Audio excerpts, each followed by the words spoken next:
বন্ধুরা, কেমন আছো তোমরা? আশা করবো ভালো আছো।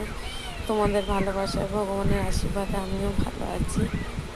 আমার 3 নম্বর কেমো হলো, আমি যার জন্য তোমাদের ভিডিও দিতে পারিনি। খুব কষ্ট হচ্ছে কদিন কালকে তো একদমই উঠতে পারছিলাম না, এত বমি হচ্ছিল। সরি। আজকে একটু ঠিক আছি, যার জন্য ভাবলাম অনেক দিন ভিডিও দিইনি, আজকে একটু ভিডিও করি। ভালো ভিডিও তো দিতে পারছি না, তাই এই রকমই তোমাদের সাথে একটু কথা বলতে এলাম। তোমরা, আশা করবো তোমরা সবাই ভালো আছো।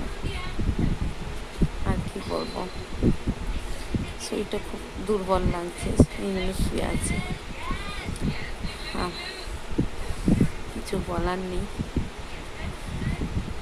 সবাই প্রার্থনা করো যাতে তাড়াতাড়ি সুস্থ হয়। আর এইভাবে আমার পাশে থেকো। টাটা।